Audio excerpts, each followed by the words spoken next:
अस्सलामु अलैकुम वरहमतुल्लाहि वबरकातुहू। मुझे सलाम का जवाब सिर्फ मदरसा के तलबा से मिला है। बाकी जो स्कूल के बच्चियाँ और जितने भी हजरात बैठे हैं, मैं फिर से एक दफ़ा सलाम करता हूँ। ये आपके फ़ायदे के लिए कर रहा हूँ, ये दुआ कर रहा हूँ, आप लोग जवाब दें। अस्सलामु अलैकुम वरहमतुल्लाहि वबरकातुहू। जी सुभान अल्लाह। जहाँ एनर्जी होती है वहाँ वंडर्स होता है।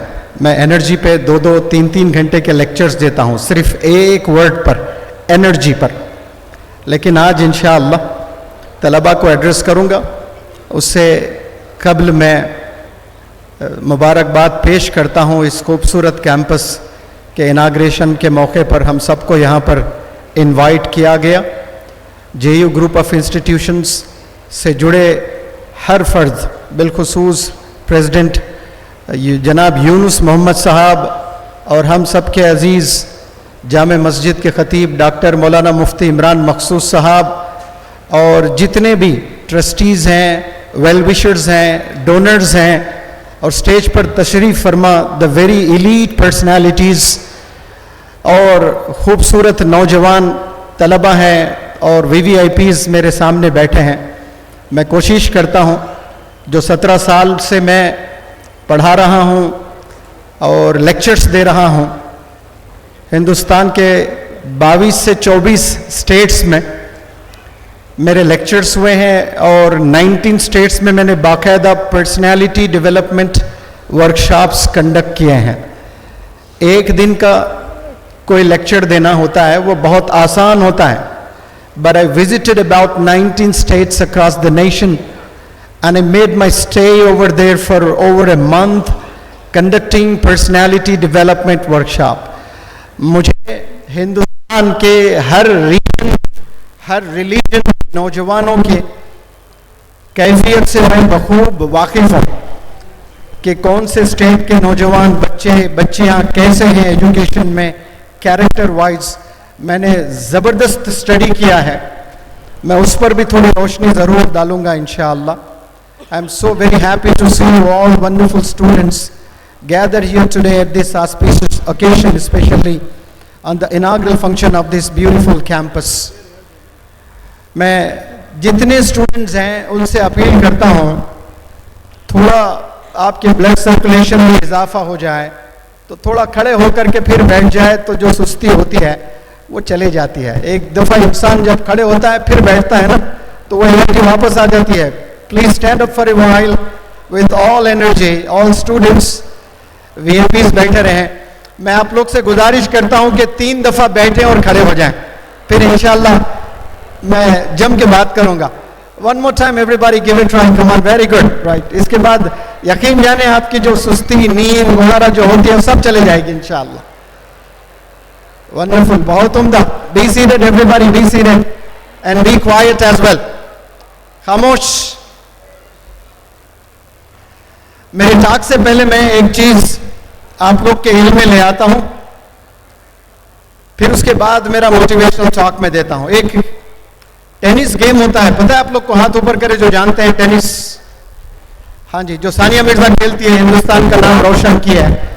एक विंबलडन टेनिस होता है, विंबलडन बहुत बड़ा टूर्नामेंट होता है जिसमें बड़े रॉयल लोग आते हैं देखने के लिए। और जब मुकाबला बड़ा टफ होते जाता है तो ऑडियंस खूब एंजॉय करते हैं, ऑडियंस खूब ताली बजाते हैं। और जब ताली बजाते हैं तो कमेंटेटर जो होता है वो उसने ऑडियंस को खामोश बिठाना होता है। तलबा बहुत, देखिए गेस्ट वगैरह सब VVIPs आते रहेंगे। आप लोग लेक्चर पर फोकस करें, इंशाअल्लाह आप लोग का फायदा होगा। जब स्टेडियम में शोर मचाते हैं और ताली बजाते रहते हैं तो कमेंटेटर की जॉब होती है कि उसने ऑडियंस को चुप कराना होता है। तो सिर्फ वो 2 वर्ड बोलता है, ओनली 2 वर्ड्स, क्वाइट प्लीज। आप लोग बोले क्या बोलता है? Very good, quite please. तो half of the stadium goes खामोश हो जाता है आधा। लेकिन पढ़े लिखे लोगों में भी बदमाश लोग होते हैं, वहां भी कुछ लोग शोर करते रहते हैं। उनके लिए टोन चेंज करके कहता है क्वाइट प्लीज, तो 75% लोग खामोश हो जाते हैं। लेकिन 25% जो होते हैं ना, वो दुनिया के कोई भी कोने में जाए, वो शरारत उनके खून में होती है, वो शरारत करते रहते हैं। अब वो फिर टोन चेंज करता है, 3 वर्ड वाला सेंटेंस कहता है, नाउ क्वाइट प्लीज, एकदम पिन ड्रॉप साइलेंस हो जाता है। यही एजुकेशन है। जब इंस्ट्रक्शंस मिलते हैं, जो फॉलो करते हैं वो कामयाब होता है। कामयाब होने के लिए अल्लाह सुब्हानहू व तआला ने सेट ऑफ इंस्ट्रक्शंस दुनिया में भेजा है, उस किताब के जरिए से, जिस किताब का नाम है कुरान है। What is Quran? It is a set of instructions, dos और डोंट्स है। एक कंट्री जब बनती है, देश बनता है, तो देश का कानून होता है, और हर देश के अलग अलग कानून होते हैं। वो कानून जब आप तोड़ते हो, जाहिर सी बात है अदालत सजा देती है। सऊदी अरेबिया का अलग कानून है, हिंदुस्तान का अलग कानून है, अमेरिका का अलग कानून है, यूके का अलग कानून है। वहां कोई भी कानून तोड़ता है तो उसे सजा मिलती है। इसी तरह अल्लाह ने जो कानून निज़ाम बनाया, उसे जो तोड़ते हैं उसकी सजा अल्लाह ने देनी है। तो हमने दोनों फॉलो करने हैं, जो प्रॉफिट मोहम्मद सल्लल्लाहु अलैहि वसल्लम के टीचिंग्स हैं, और फिर इंडिया के हम लोग हैं तो इंडिया का कानून हमने मानना है। हमने 2 चीज़ों को मानना है, फिर हम ज़मीन पर भी कामयाब इंशाअल्लाह, और आखिरत में भी हम लोग कामयाब होंगे। दोनों में फेल हैं हम लोग। ना गवर्नमेंट के कानून को हम सही से अप्लाई करते हैं, फॉलो करते हैं, ना टीचिंग्स ऑफ प्रॉफिट मोहम्मद सही से हम लोग सल्लल्लाहु अलैहि वसल्लम फॉलो करते हैं। ये फॉलो करवाना, ये जिम्मेदारी स्कूल्स की है, कॉलेजेस की है, यूनिवर्सिटीज़ की है, इंस्टीट्यूशंस की है, और बिलखुसूस वालिदैन की है। एक बहुत बड़े फिलासफर ने क्या खूब कहा,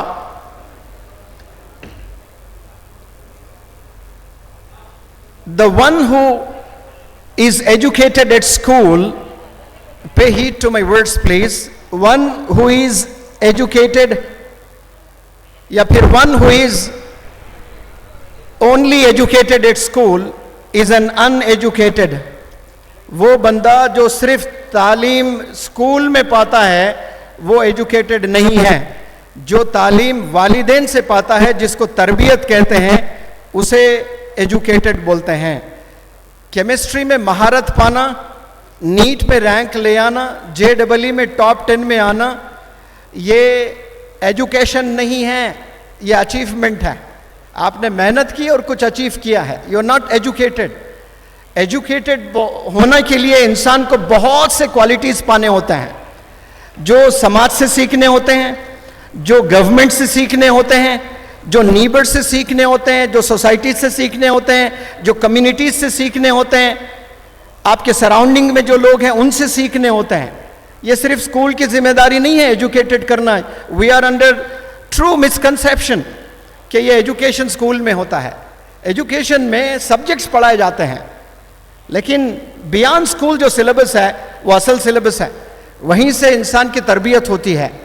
वो सिर्फ स्कूल की जिम्मेदारी नहीं है, वो उलमाए दीन की जिम्मेदारी है, वो पुलिस की जिम्मेदारी है, वो NGOs की जिम्मेदारी है, वो पॉलिटिशियंस की जिम्मेदारी है, वो पेरेंट्स की जिम्मेदारी है।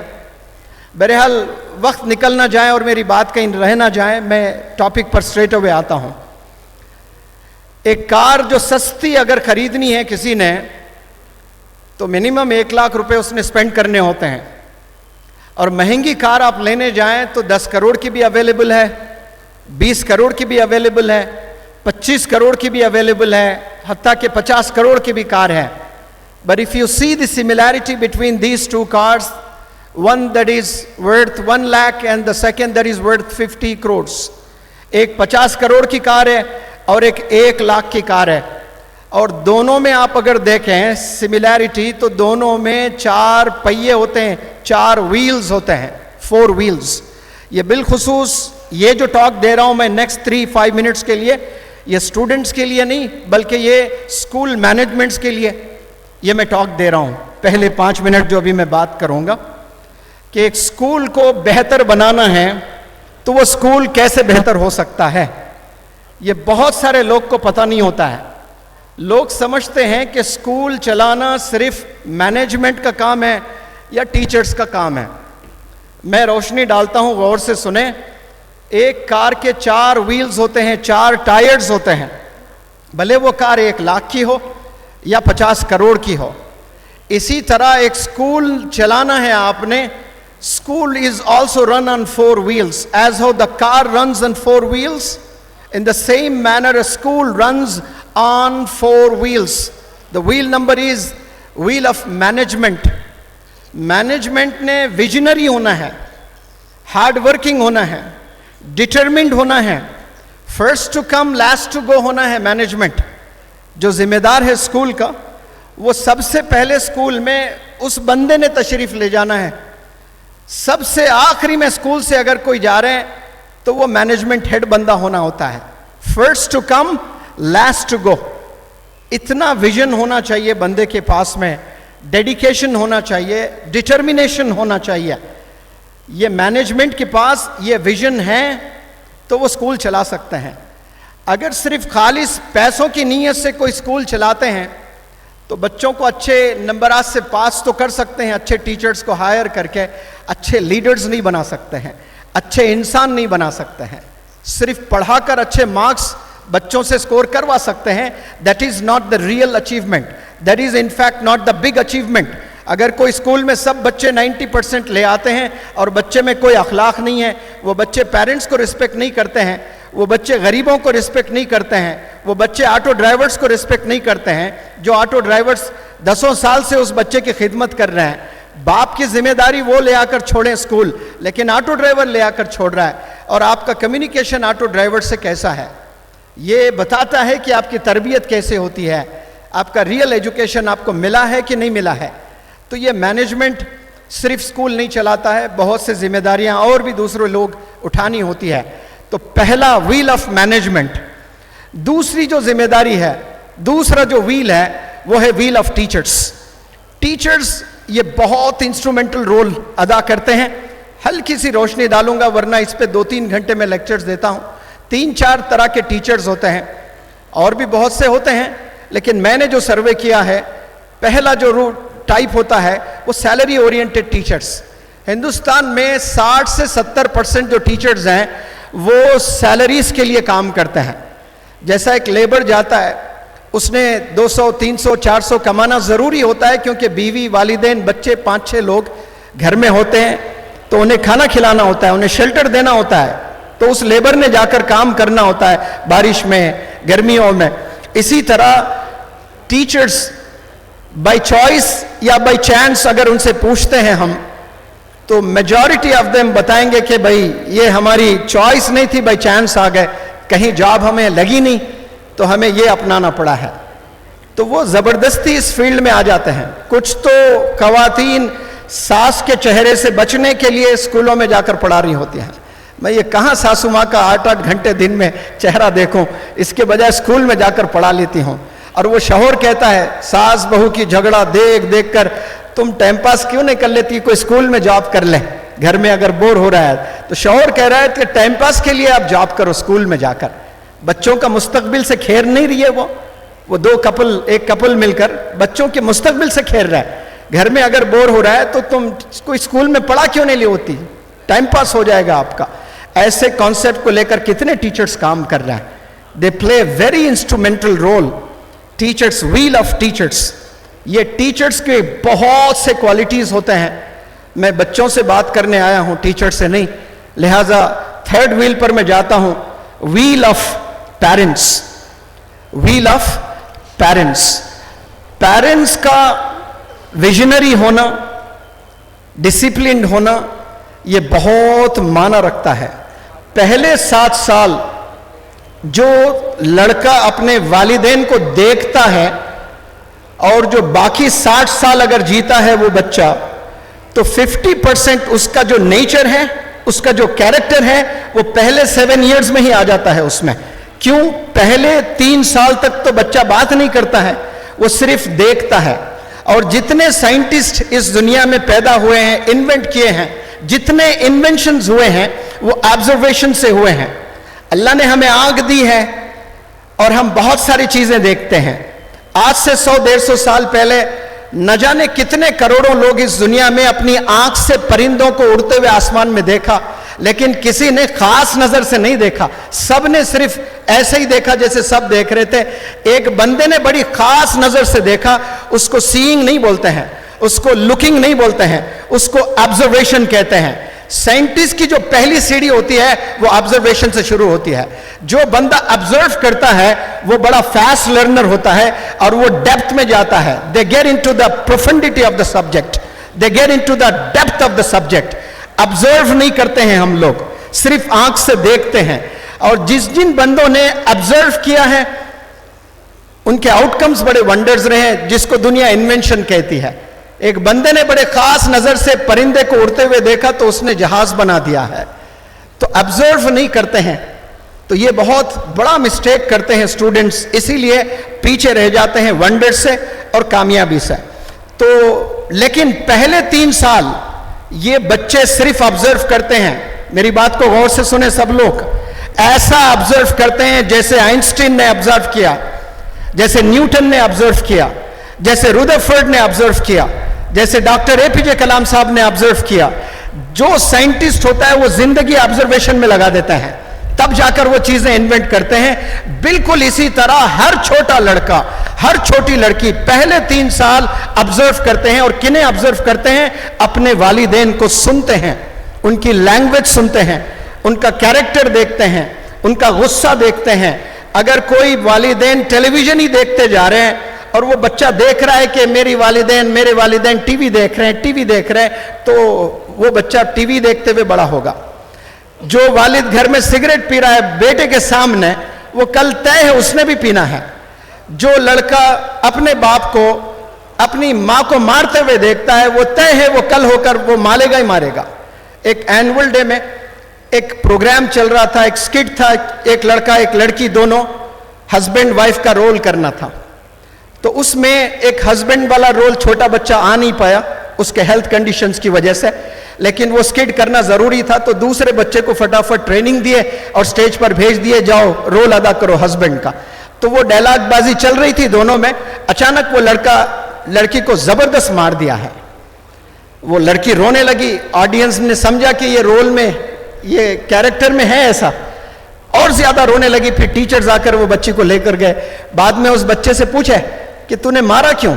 तो उसने कहा कि नहीं, घर में पापा मारते हैं ना मम्मा को, तो मैंने सोचा कि यहां भी वो दिखाना है।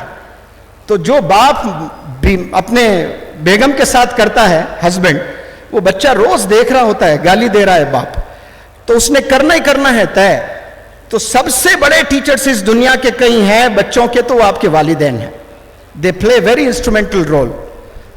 इसीलिए मैं कह रहा हूं कि व्हील ऑफ पेरेंट्स बच्चों का आखिरी में आता है। ये तीनों मिलकर सही काम करते हैं, बैलेंस्ड है ये तीनों, तो तब जाकर वो बच्चे सही निकलेंगे और सही पढ़ेंगे।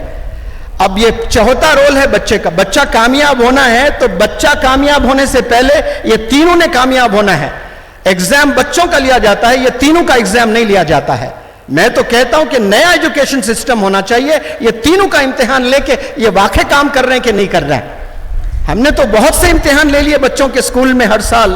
क्या मैनेजमेंट का इम्तिहान होता है? क्या पेरेंट्स का इम्तिहान होता है? क्या टीचर्स का इम्तिहान होता है? कहां होता है बताएं मुझे। ये तीनों मिलकर काम कर रहे होते हैं और ब्लेम बच्चों पर डालते हैं। जब ये तीनों मजबूत हो जाते हैं इंशाअल्लाह, तो फिर देखना इंडिया चांद की तरह चमकेगा। जैसे आसमान में तारे बहुत है, वो सारे कंट्रीज है और चांद इंडिया रहेगा इंशाअल्लाह। मेरी आवाज अगर तमाम मैनेजमेंट हेड्स तक जा रही है, पेरेंट्स तक जा रही है, टीचर्स तक जा रही है, मैं माजिरत से कहता हूं, बट इट हैज फैक्ट, मेरे स्टेटमेंट में अटर रियलिटी है। ये तीनों मिलकर अगर वाकई काम करें और इनके भी इम्तिहान होने लगे, आप देखना रिजल्ट्स में कैसे वंडर्स आएंगे। अब मैं ये तीनों को थोड़ा अलग करता हूं और चौथे व्हील पर आता हूं, लेकिन उससे पहले मैं ये बता दूं आपको कि ये 4 व्हील्स में अगर एक व्हील, अभी डॉक्टर खदीर साहब को सर सैयद नेशनल अवार्ड से नवाजा गया, अलीगढ़ मुस्लिम यूनिवर्सिटी से, बहुत बड़ा अवार्ड होता है, big round of applause for him. एक इंडियन को ही दिया जाता है सिर्फ, और ये 22 करोड़ मुसलमानों में डॉक्टर अब्दुल खदीर साहब को शॉर्टलिस्ट किया गया, माशाअल्लाह। मैं आपके प्रेजेंस में और बहुत से यहाँ एलीट पर्सनालिटीज के प्रेजेंस में एक बात रखना चाहता हूं कि 4 व्हील्स में अगर एक व्हील पंक्चर हो जाता है, बच्चों आप बताएं क्या वो कार आगे जाएगी? आगे जाएगी कार? नहीं जाएगी। पंक्चर कितने, एक ही टायर पंक्चर है लेकिन कार हिल नहीं रही है। वो जो लड़का फेल हो रहा है ना, जरूरी नहीं कि वही टायर पंक्चर्ड है, कहीं ना कहीं वो 3 टायर्स में कोई एक टायर पंक्चर्ड है, इसलिए बच्चा चल नहीं पा रहा है, इसलिए बच्चा आगे नहीं जा पा रहा है। हमने इस पर भी चर्चा करना है, सिर्फ बच्चों पर हमने जोर नहीं डालना है। ये चारों का संगम, ये 4 मिलकर काम करेंगे तब जाकर वंडर्स होंगे इंशाअल्लाह। अब मैं सिर्फ, अच्छा चले, पहले जमाने में अभी भी है, कार में और एक स्पेयर में एक टायर रखा हुआ होता है पंक्चर होने पर। किस में रखा हुआ होता है? स्पेयर में एक रखा हुआ होता है ना। फिर वो कौन होना होता है? कोई गेस करके बताए मुझे। 4 तो मैंने बता दिया, wheel of management, wheel of teachers, wheel of parents and wheel of students. फिर और एक व्हील है और एक टायर है, स्पेयर में डिक्की में रखा हुआ होता है, वो कौन है? वो व्हील ऑफ सोसाइटी है। जब एक कोई बंदा स्कूल चला रहा होता है और स्कूल में कुछ भी इंसिडेंट होता है तो स्कूल को बंद करने की इतनी कोशिश करते हैं, कसम खुदा की 10 साल लग जाते हैं, बल्कि जिंदगी लग जाती है शौहर बीवी के एक घर बनाने के लिए, बना नहीं पाते हैं। 70% लोग रेंटेड हाउस में रखते हैं और एक अल्लाह का कोई बंदा हिम्मत करके स्कूल एस्टैब्लिश करता है। स्कूल में कोई वॉचमैन से गलती हो जाती है, कोई टीचर से गलती हो जाती है, सजा वॉचमैन को देनी चाहिए, सजा स्कूल को देनी चाहिए। नहीं, नारे लगाते हैं कि स्कूल डाउन डाउन, स्कूल को बंद कर दो। यह बहुत गलत तरीका है। जो गड़बड़ करता है, हिंदुस्तान को देखे, अगर कोई बंदा गड़बड़ करता है तो उसके वालिदैन को सजा नहीं देते हैं, उस बच्चे को ही सजा देती है गवर्नमेंट। लेकिन यहां हम स्कूल के नारे लगाते हैं कि स्कूल को बिठा दें, स्कूल को बंद कर दें, चेयरमैन साहब को अंदर डाल दें। यह चीज नहीं होनी चाहिए। घर बनाने के लिए जिंदगी लग जाती है और कोई अल्लाह का बंदा स्कूल बनाता है तो वो जो 5वां टायर में कह रहा हूं ना, वो व्हील ऑफ सोसाइटी है। उस वक्त में सोसाइटी आकर हिम्मत देना, मैनेजमेंट के पास खड़े हो जाना जाकर कि ये गलती हुई है, इंशाल्लाह हम लोग इस पर काम करेंगे, आगे ऐसा नहीं होने देंगे। ये मोहल्ले वाले, ये कम्युनिटी वाले, सोसाइटी वाले आकर स्कूल की रक्षा करना, स्कूल की बचत करना वहां पर, इसलिए कि वो स्कूल फिर से बनना आसान नहीं होता है। ऐसे कई स्कूल्स हैं जिन पर तनकीदें किए जा रहे होते हैं। ऐसा हमने कभी नहीं करना, हम क्रिटिसाइज करने के लिए कभी नहीं होना है। हमेशा मेरे जो उस्ताद है, मैं एक बात रखता हूं, फिर इंशाल्लाह स्टूडेंट से आधा घंटा बात करता हूं। एक बड़ा बदनाम एनजीओ था हैदराबाद में, जो उस्ताद ने मुझे ग्रूमिंग की है, डॉक्टर रफीक साहब। वो वर्ल्ड हेल्थ ऑर्गेनाइजेशन के लिए 12 साल काम किए और मेडिकल कॉलेजेस, 5 मेडिकल कॉलेजेस के वो एडवाइजर भी थे और टेरिफिक सोशल एक्टिविस्ट थे। मेरे हिंदुस्तान में जहां जहां वर्कशॉप्स हुए, मुझे मोटिवेट करने के लिए वो इनॉग्रेशंस पर भी आए, 40 दिन के वर्कशॉप्स में, कॉन्वोकेशंस पर भी आए। बिलखुसूस एनजीओस के अगर हेड्स, ट्रस्टीज मुझे सुन रहे हैं तो बहुत गौर से सुने स्टेटमेंट को।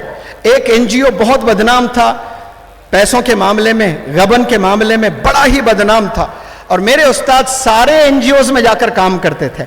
और मैंने उस्ताद से जुर्रत की, बताया कि हजरत आप इस एनजीओ के लिए काम ना करें, ये एनजीओ बहुत बदनाम है। तो आप सुने गौर से, मेरे उस्ताद ने क्या कहा। डॉक्टर रफीक साहब ने कहा, अगर कोई एनजीओ 99% फ्रॉड है, धोखा दे रहा है, और 1% अच्छा काम कर रहा है, 1% अच्छा काम कर रहा है, और वो 1% से कौम को फायदा हो रहा है, तो ये डॉक्टर रफीक उस 1% को जान लगाएगा 2% करने के लिए। मैं उसको 0 नहीं करूंगा। मेरे कौम को 0 बनाने के लिए पैदा नहीं हुआ मैं। आज 99% हम लोग यही करते हैं। 1% अच्छा कर रहा है, कोई 99% बुरा कर रहा है, तो वो उसको दबाकर उसको 0 कर देते हैं हमने। तो आप सोचे, जब आप सल्लल्लाहु अलैहि वसल्लम इस रुए ज़मीन पर आए थे, क्या सब अरब लैंड में हीरोज थे? जाहिल थे, जाहिल, 0 थे, कुछ नहीं था। वहां से ग्रूमिंग की आपने, तो फिर देखिए दुनिया में वो टीचिंग्स फैले हैं। तो आपने फ्लॉज नहीं देखना है लोगों में। मैं हाथ जोड़कर आपसे रिक्वेस्ट कर रहा हूं, कभी फ्लॉज ना देखें लोगों में, फ्लॉज पे चर्चा ना करें।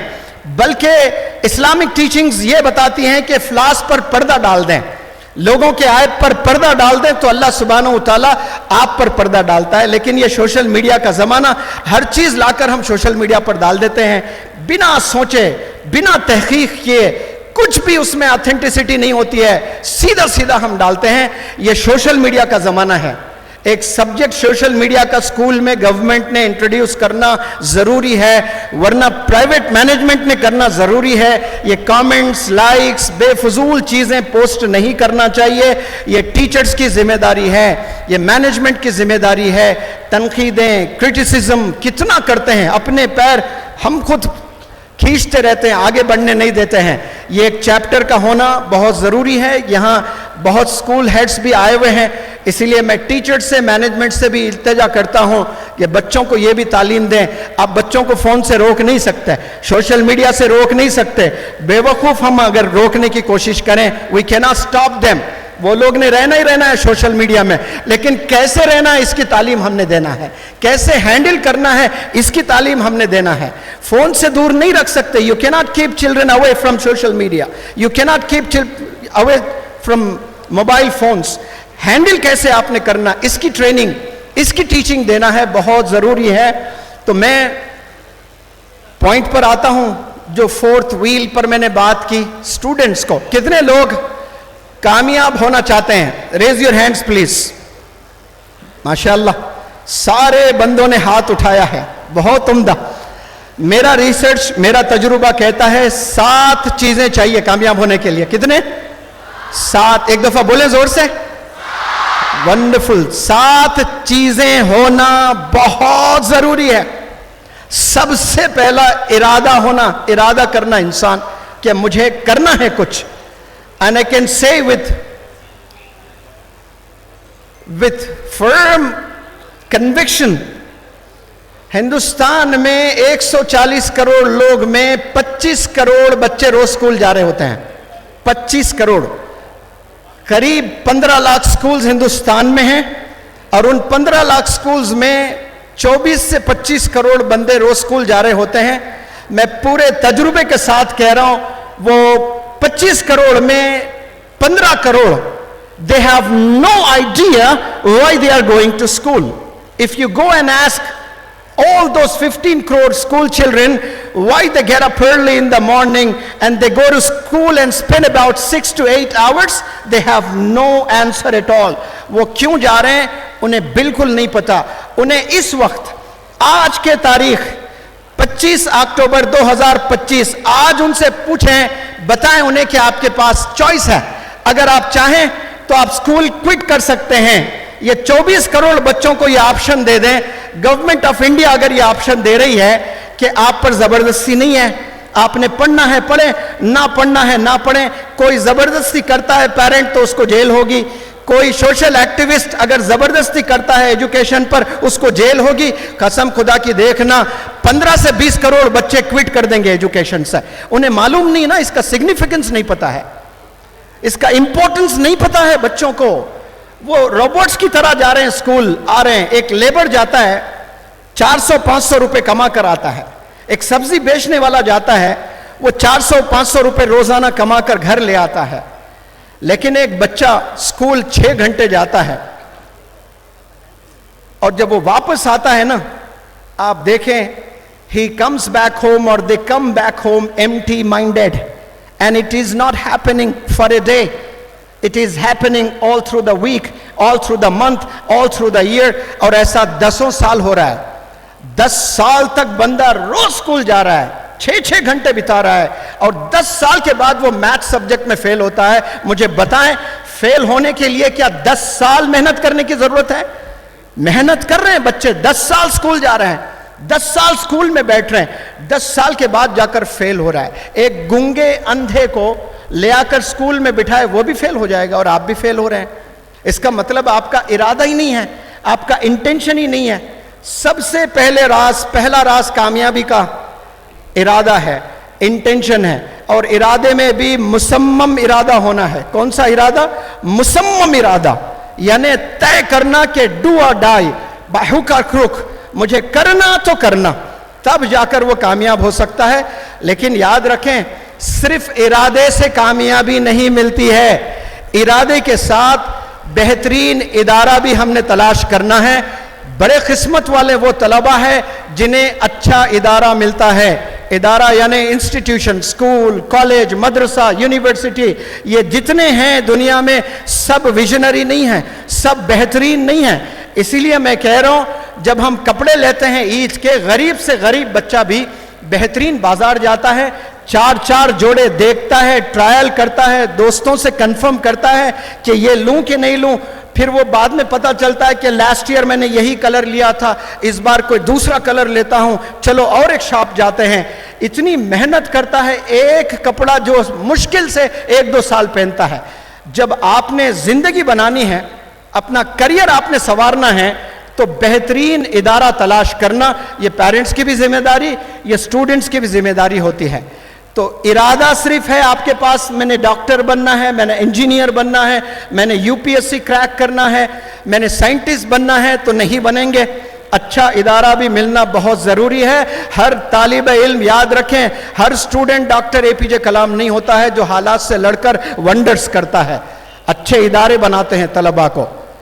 बहुत कम ऐसे लोग होते हैं जैसे अब्राहम लिंकन, जैसे डॉक्टर एपीजे कलाम, ये खुद के बल पर कामयाब हुए हैं। वो सिर्फ टीचर्स के बल पर नहीं हुए, वो आग उनके सीने में थी, वो डिटर्मिनेशन उनमें था, तब जाकर वो वंडर्स किए। अदरवाइज 90% जो लोग कामयाब होते हैं because of the institutions, because of the teachers, because of the management. Management बनाता है उन्हें, टीचर्स बनाते हैं उन्हें। लिहाजा आप लोग बेहतरीन इदारा सेलेक्ट करें। जैसे आप लोग कपड़े सेलेक्ट करते हैं, घर सेलेक्ट करते हैं, उस तरह से इदारा भी बेहतरीन सेलेक्ट करें। अपनी कुर्बानी दें, खाना कम खाएं, कपड़े ज्यादा ना लें। 6 कपड़े साल लेने वाले 4 कपड़े ले लें, 4 जूते लेने वाले 2 जूते लें, लेकिन अपना पैसा एजुकेशन पर इन्वेस्ट करें और बेहतरीन इदारा तलाश करें। 2 पॉइंट्स मैंने डिस्कस किए हैं, ये 2 अगर किसी के पास है वो बंदा कामयाब नहीं हो सकता। आपको आपका इरादा मुसम्मम है और इदारा दुनिया का टॉप, सपोज मान के चलें आपकी तालीम वर्ल्ड टॉप स्कूल में हो रही है। Listen to my words, pay heed to my words please. आपकी तालीम वर्ल्ड टॉप स्कूल में हो रही है और आपका इरादा भी मुसम्मम है। मेरी बात को गौर से सुन लें, ये 2 से कामयाबी नहीं मिलने वाली है। जो तीसरी क्वालिटी है वो बहुत इंपॉर्टेंट क्वालिटी है, जिसे उर्दू में सोहबत कहते हैं, कंपनी, दोस्ती, फ्रेंडशिप। हर क्लासरूम में 40 से 50 बच्चे अगर होते हैं तो एक बच्चा कम से कम 3 से दोस्ती करता है। पेरेंट्स से भी मैं इल्तिजा करता हूं, आपके बच्चे के मिनिमम 3 दोस्त होंगे। वही 3 दोस्त आपके बच्चे को बनाते भी हैं और बिगाड़ते भी हैं। ये पेरेंट्स को पता होना चाहिए कि उसका, वो पेरेंट्स का बच्चा किसके साथ उठ रहा बैठ रहा है। वो 3 सोहबत ऐसी चीज है। बेहतरीन इदारे में आपकी तालीम हो रही है, वर्ल्ड टॉप स्कूल में, वर्ल्ड टॉप यूनिवर्सिटी में, लेकिन 3 बच्चे अगर गलत मिल गए, गंदे बंदों से दोस्ती हो गई, वर्ल्ड के रिनाउंड टीचर्स के सुपरविजन में भी अगर आपका बच्चा पढ़ रहा है, उसकी फेलियर तय है, उसकी बर्बादी तय है। इसीलिए कहते हैं a man is known by the company he keeps. एक मिसाल देता हूं तो बहुत जल्द समझ में आ जाएगा। एक बास्केट है, एक बास्केट में 20 आम रखे हुए हैं और दुनिया के सबसे महंगे आम और दुनिया के सबसे मजेदार आम एक बास्केट में। तलबा आप लोग मेरे साथ हैं, जवाब दें, एक बास्केट में कितने आम? हाँ जी माशाल्लाह, मतलब सुन रहे हो सब लोग। वहां से भी आवाज दें लड़कियां, एक बास्केट में कितने आम की बात कर रहा हूं? 20। अब ये 20 दुनिया के बेहतरीन आम, सबसे टेस्टी मैंगोस एक बास्केट में रखा गया, जिसमें एक आम सड़ा हुआ है, एक आम रॉटन है, सड़ गया। अब मुझे बताएं, वो 19 जो फ्रेश है, जो बिल्कुल टेस्टी है, वो 19 मिलकर एक को क्या ठीक कर देंगे या वो एक दूसरों को खराब करते जाएगा? जवाब दें थोड़ा मुझे। वो एक सड़ा हुआ आम धीरे धीरे उससे जो भी टकराता है, वो एक आम 19 आम को खराब नहीं करेगा। भाई मेरी बात गौर से सुन ले, वो एक आम सिर्फ उन्हीं को खराब करेगा जिससे उसका मिलन होता है। उसके ऊपर है एक आम, उसके नीचे एक आम है, उसके साइड में 2 आम है, तो वो सिर्फ 4 आम को खराब करता है। और वो 4 आम किसको खराब करते हैं? बाकी 4 आम को। इस तरह से सारे आम खराब हो जाते हैं। होना तो ये चाहिए जो 19 के क्वालिटीज हैं वो एक में आ जाए, जो 19 जो अच्छे हैं वो एक बुरे को ठीक कर दें, लेकिन नेचर ऐसा नहीं होता, एक बुरा आकर सबको खराब कर देता है। इसीलिए सोहबत बहुत इंपॉर्टेंट चीज है। ये टीचर्स ये जिम्मेदारी नहीं लेते हैं, ये मैनेजमेंट ये जिम्मेदारी नहीं लेता है। मैं जिम्मेदारी से कह रहा हूं, मेरे वर्कशॉप में हिंदुस्तान भर के बच्चे आते हैं, उसमें अच्छे बुरे सब होते हैं। हम बुरों को अलग अच्छों को अलग बिठाकर नहीं पढ़ा सकते, हम सबको इकट्ठा एक ही जगह बिठाकर पढ़ाना होता है, और यही निज़ाम है, यही टीचर्स करते हैं, यही मैनेजमेंट करते हैं। लेकिन पेरेंट्स ने यह जिम्मेदारी लेना है कि उनके बच्चे किन बच्चों के साथ उठते बैठते हैं। एक लड़का केजी से लेकर 10th स्टैंडर्ड तक, मेरी बात को गौर से सुने, केजी से लेकर इनफैक्ट 10th नहीं 12th तक वो स्कूल टॉपर रहा, और 10th में उसके 98% आए, 11th 12th में उसके 98% आए। अब उसके स्कूल वालों ने तय कर दिया कि ये बंदे ने डॉक्टर बनना ही बनना है। पेरेंट्स को पता था कि ये डॉक्टर बनना ही बनना है, तमाम खानदान वालों को मालूम था कि ये तयशुदा डॉक्टर है। तो वालिद ने क्या किया, कोठा जो हब है ना नीट की ट्रेनिंग का राजस्थान में, वहां ले आकर एक मशहूर एक बहुत ही टॉप कॉलेज में उसको नीट की ट्रेनिंग दिलवाई गई। इतना स्टूडियस लड़का, हमेशा 98-99% ले आता। एक गलत बच्चे से उसने दोस्ती कर ली, एक गलत बच्चे से, सुन रहे हो तलब आप लोग मुझे, एक, और वो बच्चा सिगरेट पीने लगा। सिर्फ 6 महीने में इतना एडिक्टेड हो गया कि वो 30 सिगरेट पीने लगा। और जब नीट का इम्तिहान दिया तो उसका रैंक आया है, बल्कि उसको मार्क्स आए हैं 150 आउट ऑफ 720। पेरेंट्स खून के आंसू लेकर मेरे पास उस बच्चे को ले आया और कहा कि मेरे बच्चे को मैं आपके यहाँ हवाले कर रहा हूँ, इसे बदल दें। हीरा था, केजी से लेकर 12 तक ये स्कूल टॉपर था, ये डार्लिंग था तमाम टीचर्स का, ये खानदान में इसको सल्यूट करते थे। एक बच्चे से उसने क्या दोस्ती कर ली, सिगरेट पीने वाले की। सिगरेट भी क्या, उसमें नशा मिलाकर गांजा वगैरह ड्रग्स पता नहीं क्या क्या लेने लगा। वो हाथ ऐसे कांपते थे उसके। He could not hold pen, he could not write a sentence when I was teaching English grammar. लिख नहीं पा रहा था, हाथ कांप रहे थे उसके। इसीलिए हम लोग अच्छे इदारे में डालते जरूर है, लेकिन देखते नहीं कि वो कौन से बेंच पे बैठ रहा है, किसके साथ उठ रहा बैठ रहा है। सोहबत ये बहुत इंपॉर्टेंट रोल है। आपके फ्रेंड्स आपको बनाते भी हैं और बिगाड़ते भी हैं। इसीलिए फ्रेंड्स को जब चुनते हो, visionary friends, studious, discipline, dedicated friends को चुनना आपने, जिनके ख्वाब है, जिनके एकेडमिक्स में वंडर्स कर रहे हैं, जिनका स्कोर अच्छा है प्रीवियस 3 इयर्स में। अगर आपने किसी से दोस्ती करना है तो 3 चीजें देखकर दोस्ती करें। उसके 3 साल के एकेडमिक रिकॉर्ड्स देखें, वो कैसे पढ़ रहा है, वालिदैन को रेस्पेक्ट कर रहा है कि नहीं कर रहा है, ये चीज़ देखें। और कोई ड्रग्स में, स्मोकिंग में कहीं है कि नहीं, ये देखें। और वो 5 वक्त नमाज पढ़ रहा है कि नहीं, ये देख लें। ये 3-4 चीज़ों में आपको जब रिपोर्ट सही मिलती है तो आपने ब्लाइंडली उस बंदे से दोस्ती कर सकते हैं। क्यों? उसके एकेडमिक्स अच्छे हैं, वो कोई ड्रग्स में नहीं है, स्मोकिंग में नहीं है, और अल्लाह की इबादत करता है और पेरेंट्स की रिस्पेक्ट करता है। ये क्वालिटीज़ हैं तो आप दोस्ती करें, वरना आप दोस्ती करेंगे तो आपका नुकसान, आप खसारे में होने वाले हैं। ये 3 मैंने क्वालिटीज़ बताए हैं। और चौथी क्वालिटी पर आता हूं। अगर आपने बेहतरीन क्लास टॉपर्स, स्कूल टॉपर से दोस्ती कर ली, एक लड़का कुछ बनना चाहता है लाइफ में, क्वालिटी 1 इरादा मुसम्मम है, क्वालिटी 2 बेहतरीन स्कूल में उसकी तालीम हो रही है, क्वालिटी 3 उसने दोस्ती की क्लास के 3 टॉपर्स से, क्या वो कामयाब होगा? बताएं मुझे, आंसर मी प्लीज। मैं स्टूडेंट से, बॉयज एंड गर्ल्स से क्वेश्चन करता हूं। एक लड़का कुछ बनना चाहता है लाइफ में, इरादा है उसका वंडर्स करने का, और उसने बेहतरीन स्कूल में, टॉप स्कूल में एडमिशन लिया और क्लास के 3 टॉपर से उसने दोस्ती की, क्या वो कामयाब हो सकता है? बिल्कुल नहीं होता, बिल्कुल नहीं हो सकता है कामयाब। कामयाब करने के लिए आपने मेहनत करना होता है। सिर्फ अच्छी सोबत में बैठने से कामयाब नहीं होती है।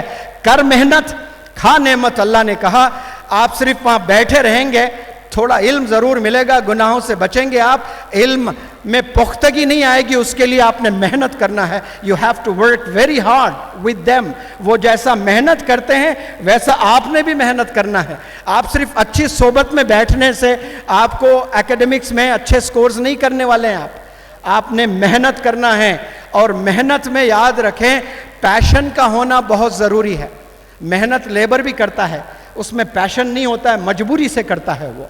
एक धूप में 48 डिग्रीज में आप जाएं सऊदी अरेबिया में, चिलचिलाती धूप में दुनिया के कोने कोने से लेबर्स आते हैं, काम करते हैं। 48 डिग्रीज में वो खुशी से नहीं कर रहे होते हैं, उनकी मजबूरी है, उनका पैशन नहीं है, वो क्रेज नहीं है, वो मेनिया नहीं है, वो मजबूरी उनसे काम करवा रहा है। लेकिन जिनमें पैशन होता है उसे नींद नहीं आती है, उसे प्यास नहीं लगती है, उसे भूख नहीं लगती है, उसे मजा आ रहा होता है। वो 8 घंटे पढ़ रहा है, उसको मजा आ रहा है। वो 10 घंटे तालीम हासिल कर रहा है, वो मजा आ रहा है। एक लड़का लड़की में इश्क हो जाता है, रात में 9 बजे से फज्र तक चैटिंग कर रहे होते हैं, उन्हें मजा आ रहा होता है। क्यों? प्लेजर है उसमें। इसी तरह जो बंदे एकेडमिक्स में वंडर्स करना चाहते हैं वो 8-8 घंटा मेहनत करते हैं किताबों में। कैसी मेहनत? जैसे प्लेजर उठाते हैं नौजवान बच्चे इश्कबाजी में। अबुल कलाम आज़ाद, मौलाना अबुल कलाम आज़ाद की जब 12 साल की उम्र थी, आपने अपने घर में बाकायदा लाइब्रेरी कायम कर दी थी आपने। आज 12 साल की उम्र के बच्चों के घर जाएं, गैजेट्स से भरा हुआ मिलेगा आपको घर, किताबों से भरा नहीं मिलेगा। और वे बैक आज से 100 साल पहले जब मौलाना अबुल कलाम आज़ाद, उनकी जब उम्र 12 साल की थी, घर में किताबों का मरकज़ था, घर में लाइब्रेरी आपने कायम कर दी थी। आज जाकर देखें स्कूल बैग में जो बुक्स होते हैं वही बुक्स, उसके अलावा आपके बच्चे कोई शॉपिंग नहीं करते हैं।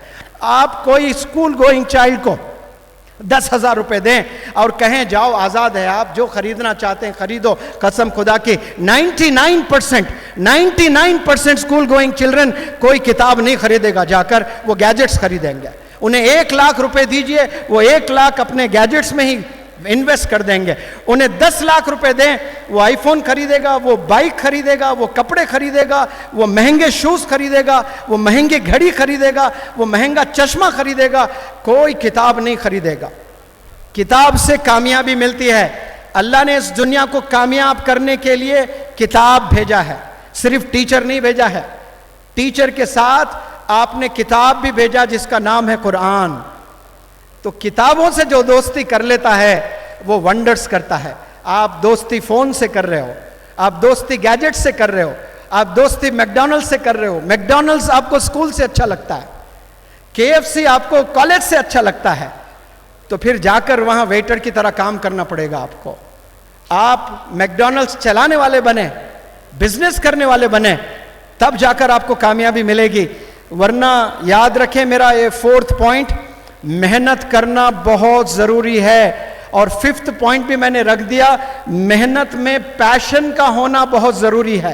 पैशन किसे कहते हैं मैंने बता दिया, उस चीज़ को कहते हैं जिससे इंसान को थकन नहीं होती है, नींद नहीं आती है।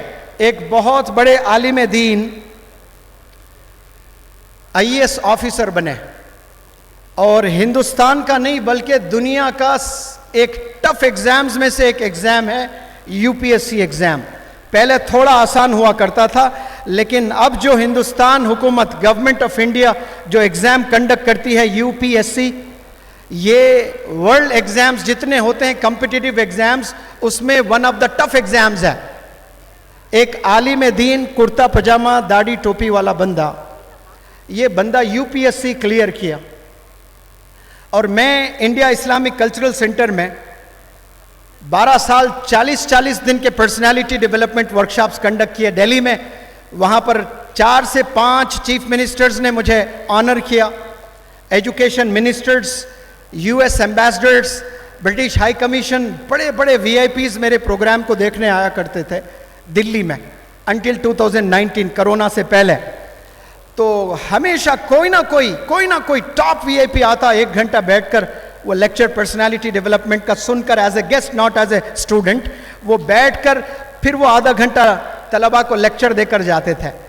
तो coordinator of the personality development workshop एक मशहूर जर्नलिस्ट अब्दुल वदूद साजिद साहब है, वो आकर मेरे कान में कहें कि जमा साहब एक बहुत ही खास VVIP पर्सन को लाया हूं मैं आज, बहुत ही खास, वो लास्ट रो में बैठे हुए थे, मैं उन्हें जानता नहीं था क्योंकि बहुत वीवीआईपी मेरे प्रोग्राम्स में आते थे, मैंने कभी देखा नहीं ये कौन से वीवीआईपी, ये कैसे वीवीआईपी। वो आए, सूट बूट में थे, वो आकर मेरे बराबर में खड़े हुए और फिर कोऑर्डिनेटर माइक लेकर बोलने लगे, ये बहुत ही खास पर्सनालिटी हैं, वीवीआईपी पर्सनालिटी हैं। फिर उन्होंने सेकंड स्टेटमेंट कहा, ये आलिम दीन है। मैंने सोचा आलिम दीन मतलब कुर्ता पजामा दाढ़ी टोपी तो होना चाहिए, उनको दाढ़ी थी लेकिन वो फॉर्मल्स में थे।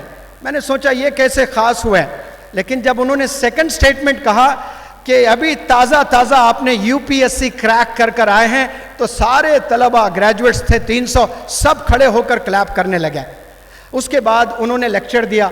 लेक्चर देने के बाद मेरा एक स्टूडेंट खड़े होकर Q&A में क्वेश्चन और आंसर्स सेशन चल रहा था, एक बंदे ने खड़े होकर सवाल किया कि sir I have a question for you. तो उस बंदे ने कहा कि please go head, you can ask. तो वो बंदे ने पूछा, sir when you are preparing for UPSC how many hours did you practice? जब आप यूपीएससी एज ए आलिम दीन आप जब यूपीएससी के लिए प्रैक्टिस कर रहे थे तो आप दिन में कितने घंटे प्रैक्टिस करते थे? This was the question. तो वो आलिम दीन ने कहा कि I did not count the hours, I did not count the hours. उस बंदे ने फिर से और एक सवाल किया, सर एनी रफ नंबर, कोई नंबर बताएं, 10 आवर्स, 12 आवर्स, 16 आवर्स। तो दूसरा जवाब वो आईएएस ऑफिसर ने कहा, believe me I really did not count the hours. तो वो बंदा बड़ा जिद्दी था। वो तीसरा सवाल किया उसने, सर जी एक दिन के 24 घंटे ही होते हैं, मुझे यकीन है कि आप 25 घंटे तो प्रैक्टिस नहीं किए होंगे, कुछ तो बताएं कि कितना घंटा आप प्रैक्टिस किए। तब जाकर उस बंदे ने कहा, हर बंदा सुन ले मेरी ये बात, अगर इस पर अमल कर लें आप लोग, कल के डॉक्टर एपीजे कलाम इंशाअल्लाह, आप कल के मौलाना अबुल कलाम आजाद इंशाअल्लाह, ये 5 चीजें उस आलिम दीन के अगर आप अमल करने लगेंगे, जो यूपीएससी एक आलिम दीन क्रैक करके 5 चीजें जो बंदे ने बताया वहां पर खड़े होकर। नंबर 1, वो आलिम दीन जो आईएएस ऑफिसर बने, उन्होंने कहा, मैं जब यूपीएससी के लिए प्रिपरेशन चल रहा था मेरा, मैं 5 वक्त नमाज पढ़ता था। आप सब लोग बोलें, क्या कहा उन्होंने? 5 वक्त नमाज पढ़ता था, जोर से बोले। अब दूसरा पॉइंट सुने, जब भूख लगती तब खाना खाता था। यहां नंबर यूज नहीं किया कि 3 वक्त खाना खाता था, 2 वक्त खाना खाता था, 1 वक्त खाना खाता था। हम सब लोग कितने दफा खाना खाते हैं दिन में? 3, ब्रेकफास्ट, लंच एंड डिनर। लेकिन आपने क्या कहा? नमाज के लिए स्पेसिफिक नंबर कहा, क्योंकि फर्ज है, मैंडेटरी है। खाने के लिए जरूरी नहीं कि 3 वक्त खाएं, जितना कम खाएं उतना लॉन्ग जियोगे, जितना कम खाओगे उतना लंबा जियोगे आप। हम उल्टा चल रहे हैं, हम खा खा कर ओबेसिटी के शिकार हो जाते हैं।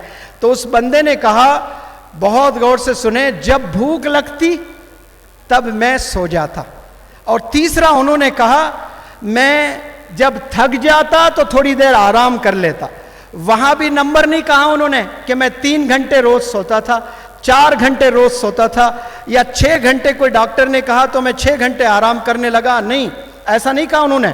जब मैं थक जाता तो थोड़ी देर आराम कर लेता। फिर चौथी चीज उन्होंने बताई, मुझे जब टॉयलेट जाना होता तो फौरी टॉयलेट से मैं फारिग हो जाता। ये 4 चीजें। 5वीं चीज, अम्मी जान जब मुझे बाजार से कोई चीज ले आने को कहती, मैं मना नहीं करता। जितना भी बिजी मैं होता पढ़ाई में, मैं उठकर जाता, सब्जी ले आता, मैं उठकर जाता, दवाई ले आता। ये 5 चीजें, 5 वक्त नमाज, जब भी भूख लगती खाना खाता, जब भी मैं थकता तो थोड़ा आराम कर लेता, और टॉयलेट से जब फारिग होना होता तो फारिग हो जाता। अम्मी जान कोई काम के लिए कहती तो वो काम करता। ये 5 के अलावा मैं एक ही काम करता था, वो है पढ़ाई पढ़ाई पढ़ाई, प्रिपरेशन प्रिपरेशन प्रिपरेशन। ये 5 के अलावा 6ठा काम कोई किया मैंने तो वो प्रिपरेशन था, और 7वां मुझे याद नहीं है। सुभान अल्लाह। देखिए सातवां में क्या करता था मुझे याद नहीं है, आज आपसे पूछें ये 6 के अलावा और क्या करते तो 20 की लिस्ट मिलेगी आपके पास में। मैं फेसबुक पर इतना वक्त बिताता हूँ, मैं इंस्टाग्राम पर इतना वक्त बिताता हूँ, मैं दोस्तों के साथ इतना वक्त बिताता हूँ, मैं बॉयफ्रेंड्स के साथ इतना वक्त बिताती हूँ, मैं गर्लफ्रेंड्स के साथ सोशल मीडिया पे इतना वक्त बिताता हूँ। ये अजीब माहौल है।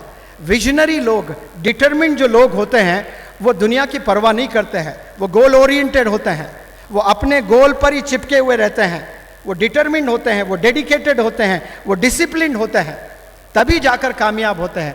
याद रखें, सिर्फ टीचर से कामयाब होना होता तो सचिन तेंदुलकर से बेहतरीन टैलेंट विनोद कांबली में था। दोनों का टीचर एक, दोनों का कोच एक, दोनों का स्कूल एक, दोनों का मोहल्ला एक। जबकि विनोद कांबली डोमिनेंट प्लेयर था, सचिन तेंदुलकर 70 मैच खेलने के बाद पहली सेंचुरी लगाई। विनोद कांबली बिल्कुल ताज़ा जैसे इंडिया को खेलने लगा उसने 2 डबल सेंचुरीज वो भी लगातार 2 मैचेस में लगा दी थी। स्टाइलिश था, डोमिनेंट था। सचिन तेंदुलकर का कोई चर्चा भी नहीं था। He played 70 matches to prove his potential. उसके बाद विनोद कांबली को एरोगेंस आया, उस्ताद की बात मानने नहीं लगा, एक्सरसाइज करने नहीं आता था, जॉगिंग करने नहीं आता था, प्रैक्टिस करने नहीं आता था, ये एक अलग चीज़। उसके बाद लड़कियों के पीछे भागना, शराब के पीछे भागना, डिस्कोस के पीछे भागना, तो क्रिकेट से दूर हो गया। आज सड़कों पे गिरे हुए मिल रहा है, आज उसको पूछने वाला कोई नहीं है। सचिन तेंदुलकर के पास देखें कोई लड़की का अफेयर नहीं था, शराब बिल्कुल भी नहीं पीता है, शराब का ऐड तक नहीं देता है।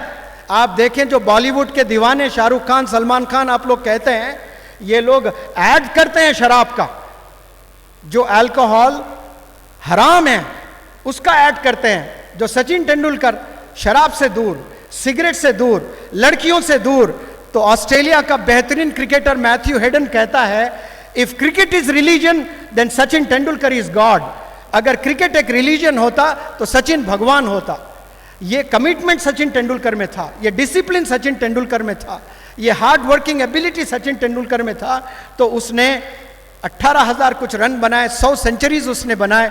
टीचर्स मिले वही, दोनों के एक ही टीचर, दोनों का एक कोच। और बल्कि विनोद कांबली तो डोमिनेंट है, स्टाइलिश है। इसलिए कहता हूं कि अच्छा इदारा मिल जाए, अच्छे टीचर्स मिल जाएं, जरूरी नहीं कि आप कामयाब हो जाएं। आपके अंदर आग होना चाहिए, डिसिप्लिन अंदर होना चाहिए। मेहनत पे मैंने बताया था, एक मेहनत भी है, 4th क्वालिटी। मैं अक्सर कहता हूं कि जो पानी से नहाते हैं वो केवल लिबास बदलते हैं, जो पानी से नहाते हैं वो केवल लिबास बदलते हैं, जो पसीने से नहाते हैं वो इतिहास बदलते हैं। हमने पसीने बहाना है, हमने मेहनत करना है। मेहनत करना हम जानते ही नहीं, मेहनत में फिर लगन होना, मेहनत में फिर पैशन होना। जो पैशन का मैंने 2 पर्सनालिटीज के नाम लिए, एक आलिम दीन जो यूपीएससी क्रैक किए और एक सचिन तेंदुलकर का पैशन मैंने आपके सामने रखा। ये ऐसा पैशन आपके मेहनत के साथ पैरेलली चलता है तो फिर वंडर्स कर सकते हैं। लेकिन याद रखें, ये 5 क्वालिटीज जो मैंने कहे, फिर से रिपीट कर देता हूं जल्दी। इरादा मुसम्मम, इदारा बेहतरीन, सोहबत जबरदस्त, और फिर मेहनत। फिर वो मेहनत में जुनून होना, पैशन जिसको कहते हैं जुनून। मैं अक्सर कहता हूं जब मेहनत का मिलन जुनून से होता है तो वो बंदा इतिहास रचता है, वो बंदा वंडर्स करता है अपनी लाइफ में। मेहनत तो लेबर्स भी करते हैं, लेकिन वो मेहनत में उनका जुनून का कोई तसव्वुर ही नहीं होता है। और जो बंदे मेहनत कर रहे होते हैं स्कूल्स में, कॉलेजेस में, स्पोर्ट्स में, तो जब वो जुनून उनका आ जाता है तो वो मिलन जब होता है वो वंडर्स करते हैं। तो ये 5 मैंने पॉइंट्स रखे हैं। ये 5 करने के बावजूद भी बहुत सारे लोग को कामयाबी नहीं मिलती है, क्योंकि आपने सैक्रिफाइस करना होता है। बिना सैक्रिफाइस किए इंसान वंडर्स नहीं कर सकता है। सैक्रिफाइस किसकी करना है, अब सवाल पैदा होता है। सबसे पहले तो मैं तलबा से कहता हूं, सोशल मीडिया से दूरी, सोशल मीडिया को तर्क कर दें। यह नहीं कह रहा हूं मैं, सोशल मीडिया से दूरी इख्तियार करें, डिस्टेंस इख्तियार करें, कम इस्तेमाल करें। लॉजिकली इस्तेमाल करें। सैक्रिफाइस देना है, the pleasure you get on social media, no doubt about it, social media में प्लेजर है। लेकिन एक बात बताऊं मैं आपको, रिसर्च कहता है, सर्वे कहता है, जो बंदा रील रोजाना 3 घंटे देखता है, 3 घंटे देखता है, 3 घंटे से जायद अगर कोई रील ऐसे ऐसे देख रहा है, तो ये दिमाग धीरे धीरे वीक होता चला जाता है। क्या होता जाता है? वीक। आप चीजें मेमोराइज नहीं कर सकते हैं, एक मेमोराइज ही नहीं कर सकते हैं आप। दिमाग होता है मेमोराइज करने के लिए, वो काबिलियत ही मर जाती है। अब जो बंदे बच्चे वो मेमोराइज कर पा रहे हैं, वो रिटेन नहीं कर पाते हैं। रिटेंशन बहुत इंपॉर्टेंट है, मेमोराइजेशन इज इंपॉर्टेंट नहीं है, रिटेंशन। हाफिज जो बनता है ना मदरसे में, वो हाफिज को देख लें आप, जो पूरी कुरान याद कर लेता है। याद करने में वंडर्स नहीं है, याद रखने में वंडर्स है। कमाल याद करने में नहीं है, कमाल याद रखने में है। याद रखने के लिए प्रैक्टिस करना होता है, उसको जम के प्रैक्टिस करना होता है और रोजाना करना होता है, कंसिस्टेंटली करना होता है उसको।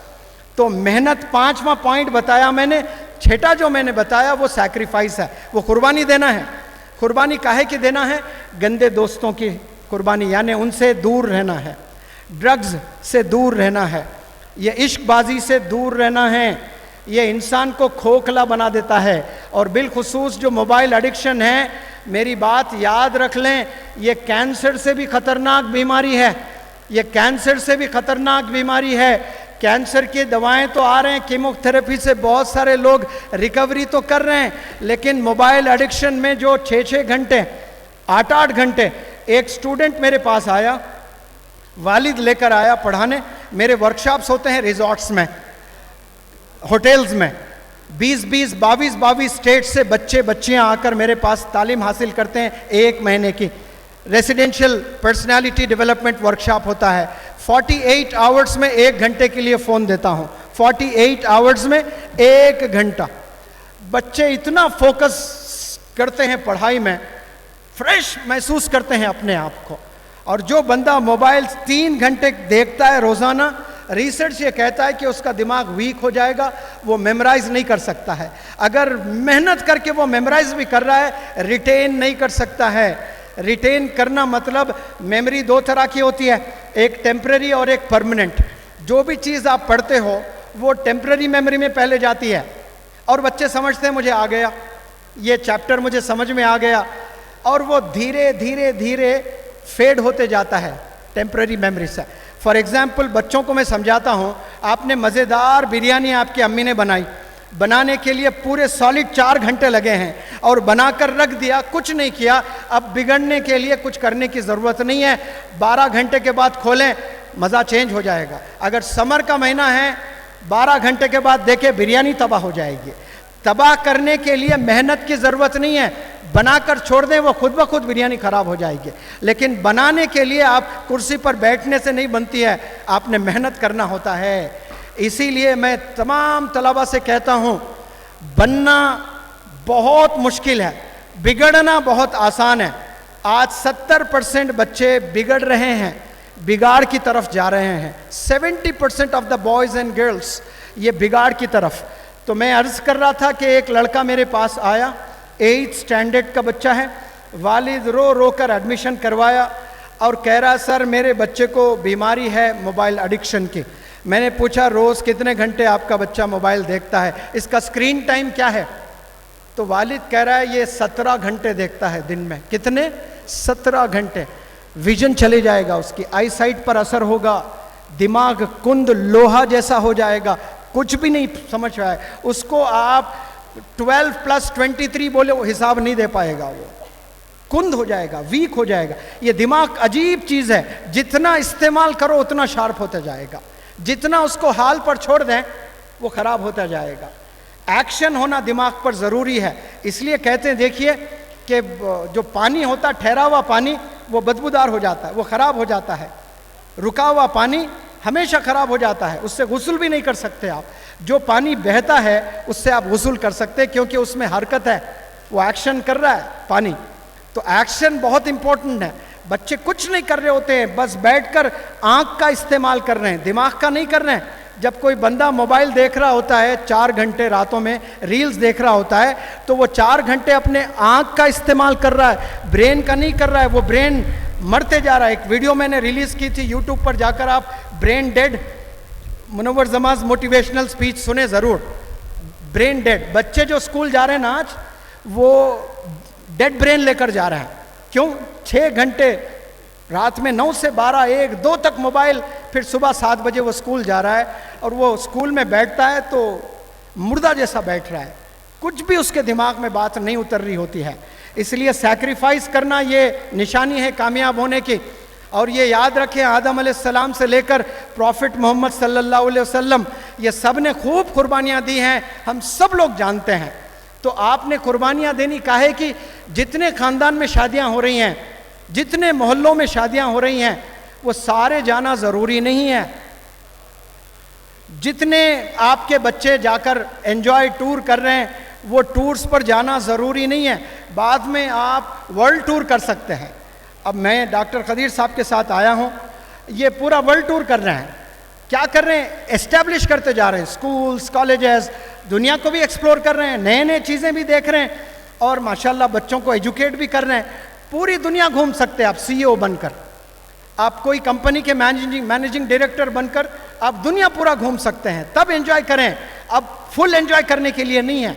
आप थोड़ा वक्त एंजॉय करें, ज़्यादा वक्त किताबों में दें, तो फिर कल के आप CEO बनेंगे, कल के आप साइंटिस्ट बनेंगे, कल के आप टॉप एडवोकेट बनेंगे, कल के आप टॉप बिजनेस एंटरप्रेन्योर बनेंगे।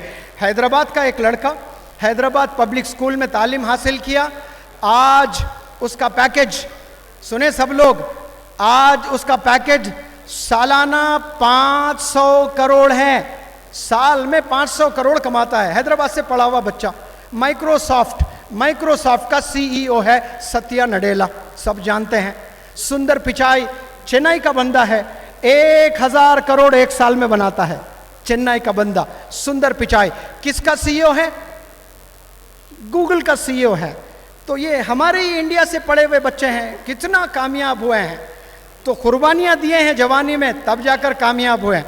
और ये सारे चीज़ें, ये जितने मैंने 6 पॉइंट्स बताए, ये 6 पॉइंट्स के अलावा जो 7वां है ना, वो बहुत इंपॉर्टेंट है, वो है सब्र, पेशेंस। आज हमारे पास पेशेंस नहीं है। हम कामयाबी चाहते हैं तो आज ही चाहते हैं, यही चाहते हैं, अभी चाहते हैं। कामयाबी के लिए शॉर्टकट नहीं है। एक बंदा कोई रील बनाता है, चैनल बनाता है यूट्यूब पर, वो 1000 बार देखता है, कितने व्यूज़ आ रहे हैं, कितने व्यूज़ आ रहे हैं। उस बेचारे को 100 भी नहीं आते, वो 100 व्यूज़ वो 1000 बार चेक करता है। क्यों? उसको कामयाबी चाहिए, और तेज़ कामयाबी चाहिए। They want right away, right here, आज ही कामयाबी चाहिए। जो बंदे 20-20 साल मेहनत करते हैं ना, तब जाकर वो पेडेस्टल पर जाकर बैठते हैं। जो आज गूगल में काम किए ना, वो लोग जवानी में काम किए हैं। तो आप लोग ये शॉर्टकट मत तलाश कीजिए कि मैं ये काम कर लूँगा। और याद रखें तलबा, बिल्कुल बच्चों से मैं कह रहा हूँ कि आप जो भी चीज़ कर रहे हो, पैसे की नीयत नहीं होना चाहिए। कमाए पैसा, बिलियनियर बने, सबसे पहले पैसे नहीं होने चाहिए। आपको ख्याल आप में चाहिए कि मैं इस सब्जेक्ट का माहिर बनूंगा, मेरी पहचान इस सब्जेक्ट से जुड़ जाना चाहिए। फॉर एग्जाम्पल, इंडिया में सचिन तेंदुलकर, क्रिकेट बोलते ही नाम किसका जुड़ता है? सचिन तेंदुलकर का जुड़ जाता है। और टेनिस, सानिया मिर्जा का जुड़ जाता है। इस तरह से आपका भी नाम जुड़ना चाहिए। आप एडवोकेट बोले ना, तो कम से कम एक 10 मोहल्ले के टॉप एडवोकेट तो बने। आप टीचर बने तो कम से कम एक 100 स्कूल्स के बेस्ट टीचर्स में से आप टॉप पर रहे। तो आप महारत के लिए काम करें, पैसे के लिए नहीं। पैसे आपका पीछे चलेगा, दौलत आपके पीछे, शोहरत आपके पीछे। कब? जब आप में एफिशिएंसी आ जाती है, आप इन डेप्थ नॉलेज हासिल करते हो। समंदर को देखकर मैं 3 चीज़ें सीखा। गोवा में एक लेक्चर देने के लिए गया था, बीच पर गया, सुबह में 5 बजे, कोई नहीं थे, अकेले बैठा समंदर को देखता रहा। तो 3 ख्याल मेरे दिल में आए। वो 3 ये कि जो लहरें होती हैं वो चलते रहती हैं हमेशा। हमारे भी ड्रीम्स को लेकर हमारे एफर्ट्स भी वैसे ही चलते रहना चाहिए। और समंदर जो डेप्थ होता है वो इंसान मेजर नहीं कर सकता है उसका। साइंटिस्ट लोग मेजर करते हैं कुछ आलों से, वो अलग बात है।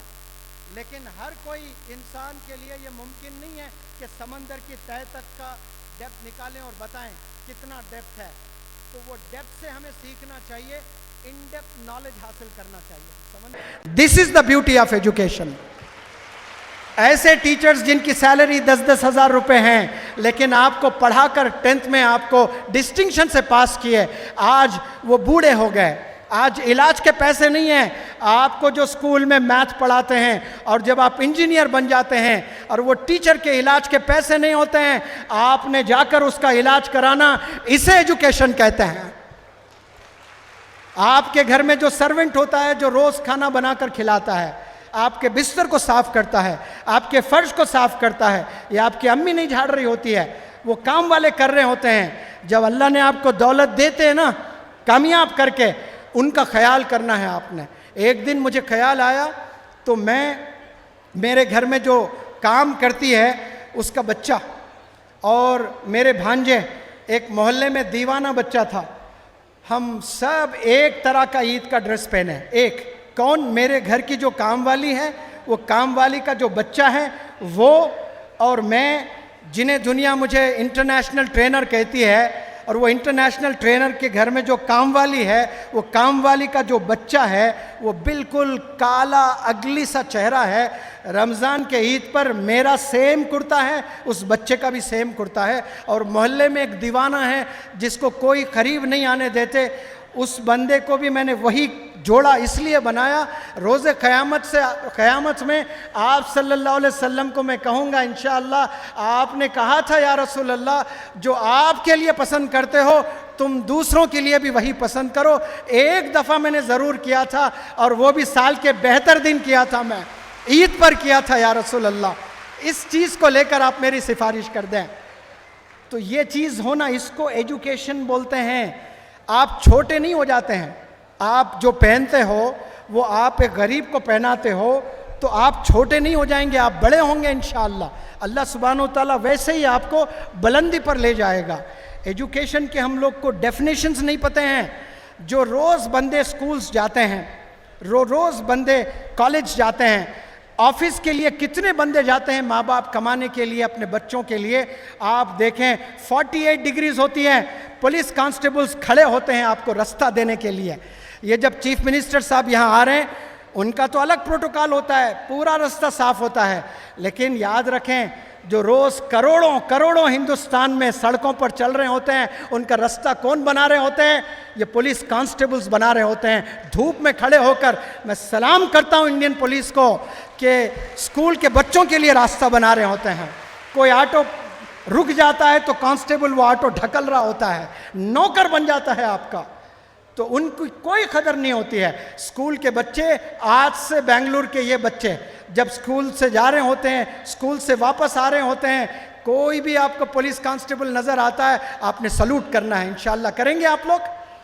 और जो ऑटो ड्राइवर छोड़ेगा, थैंक यू अंकल आपने बोलना है, आज से करोगे आप। और जो वॉचमैन होता है स्कूल का, आप उसको सलाम करके जाना। सिर्फ टीचर को गुड मॉर्निंग बोलने से आप एजुकेटेड नहीं बनते हैं। वॉचमैन सबसे पहला बंदा होता है स्कूल का। आपकी नज़र पहले वॉचमैन पर पड़ती है, तो आपने सबसे पहले सलाम किसको करना है? वॉचमैन को करना है। आप सल्लल्लाहु अलैहि वसल्लम हमेशा पहले सलाम किया करते थे। दुनिया का अलग प्रोटोकॉल है, छोटे बड़े को सलाम करना होता है। ये इंडिया का प्रोटोकॉल है और ये दुनिया का प्रोटोकॉल है। आप ऑफिसेस में जाएं, जो छोटा बंदा होता है वो सीनियर को सलाम करता है, लेकिन आप सल्लल्लाहु अलैहि वसल्लम की अलग टीचिंग्स थी, वो पहले सलाम करते थे। तो एक चैलेंज हो जाता था सहाबा में कि कल मैं पहले सलाम करूंगा आप सल्लल्लाहु अलैहि वसल्लम को। ऐसा रोज़ हार जाते थे सहाबा से।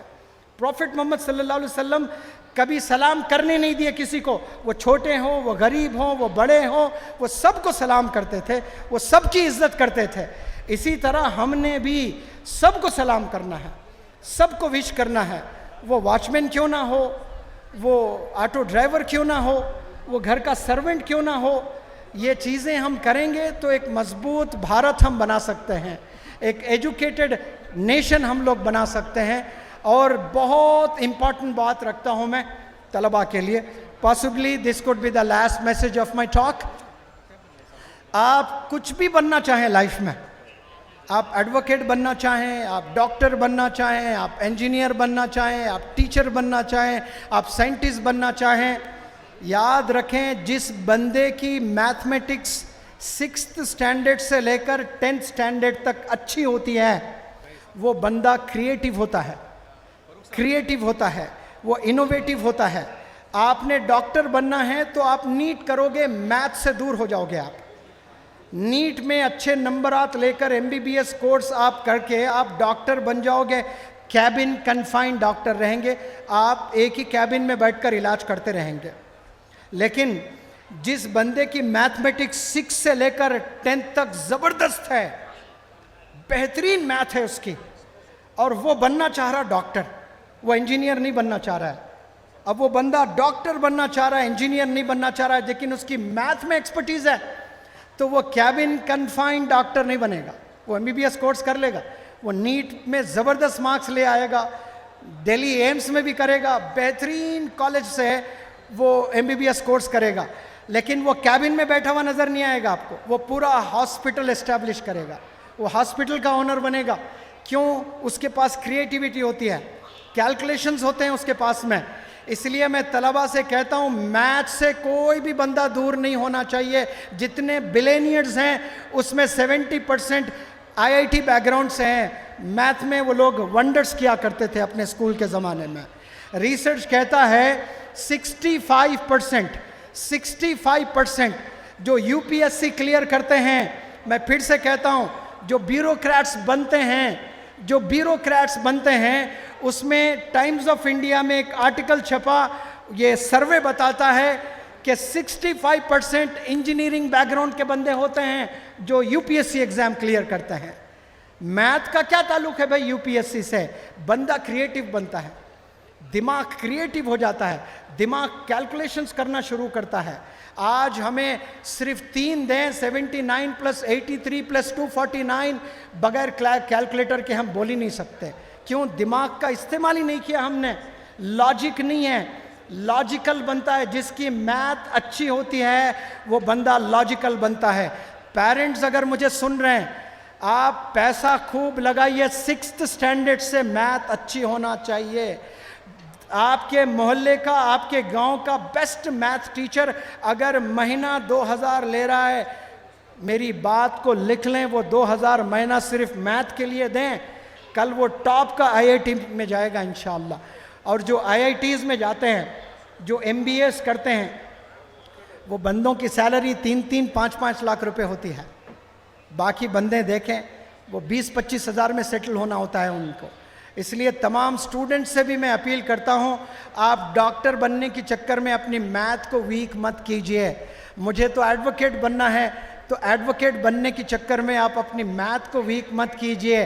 10th तक मैथ के टॉपर बनने की कोशिश करें, उसके बाद डिसाइड करें कि आपने किस में जाना है।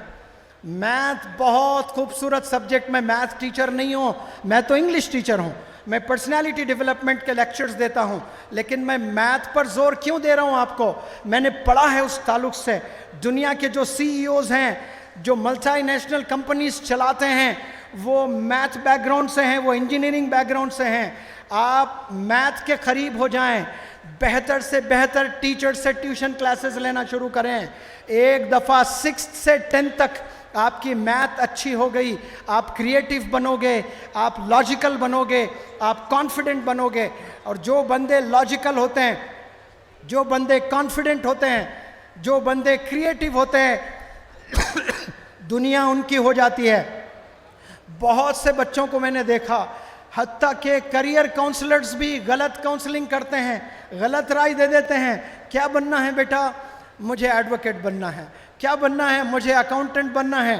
तो ऐसी सूरत में आप, हाँ जी, ऐसी सूरत में आप कॉम्प्रोमाइज़ मत करें मैथ सब्जेक्ट से, बिल्कुल कॉम्प्रोमाइज़ मत करें। आप समझे कि मुझे मैथ में डेप्थ में जाना है, 10वीं जमात तक की बात कर रहा हूं मैं। इसके बाद सोचें कि आपको क्या बनना है, फिर इंशाल्लाह देखें आप कैसे कामयाब हो सकते हैं। एक मैथ और दूसरा इंग्लिश लैंग्वेज कम्युनिकेशन स्किल्स, ये दो आ गए तो दुनिया आपकी मुट्ठी में इंशाअल्लाह। एक इंजीनियर साहब मलेशिया का जो ट्विन टावर्स हैं, पेट्रोनास टावर्स, ये पेट्रोनास टावर्स दुनिया का टॉलेस्ट टावर्स पहले ज़माने में था, अब और बड़े हो गए। एक इंजीनियर साहब है आजमगढ़ यूपी का, और नाम भी तारिक आज़म है।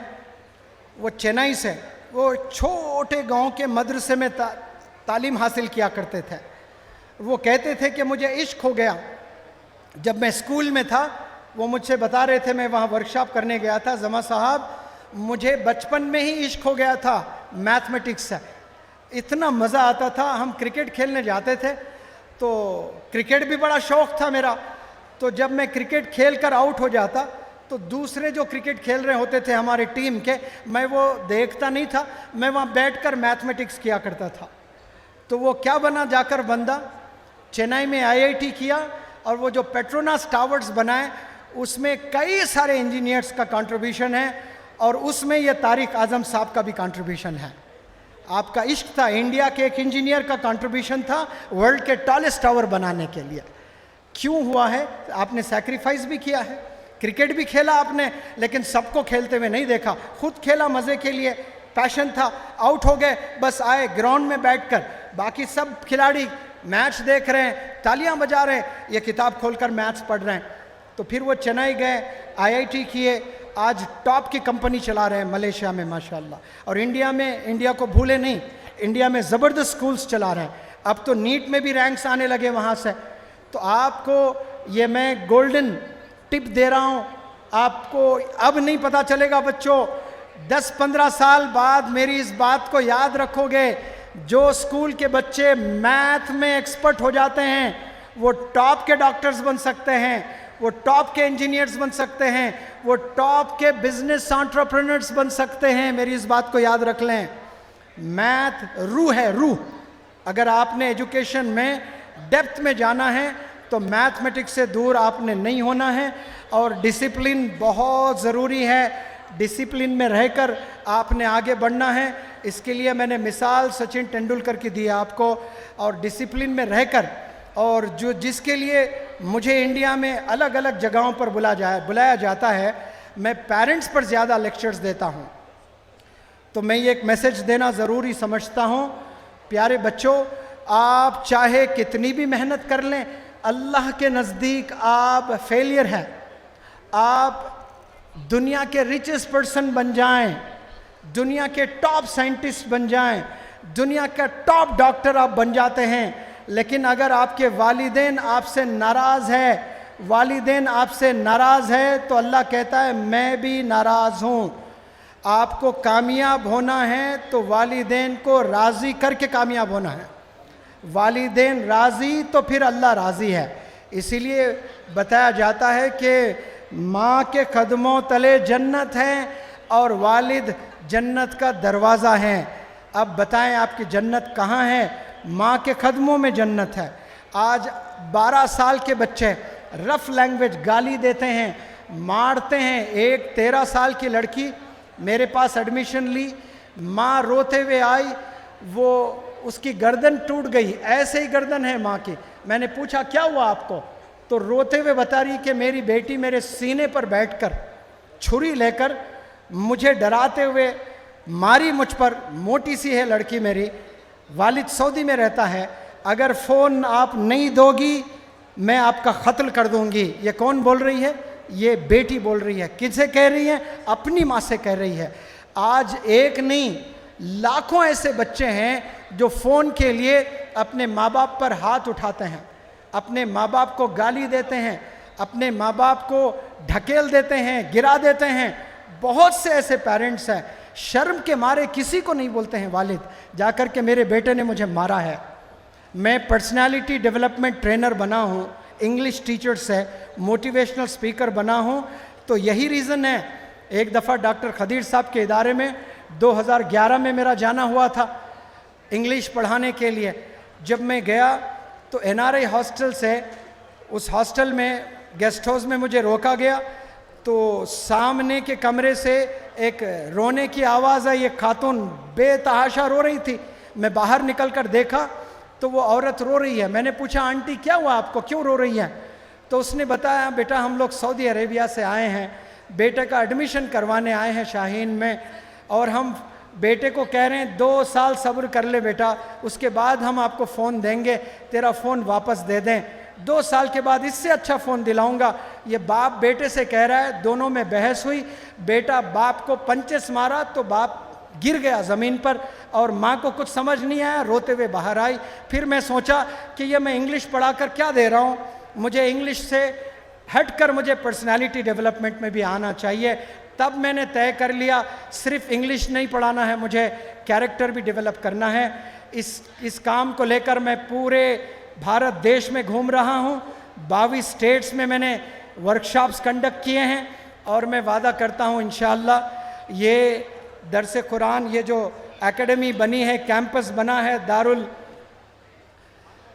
हुदा के नाम से, यहाँ इंशाअल्लाह यहाँ के तलबा को भी मैं पर्सनालिटी डेवलपमेंट और कम्युनिकेशन स्किल्स का वर्कशॉप्स करने आऊँगा, और इंशाअल्लाह फ्री ऑफ कॉस्ट करूँगा।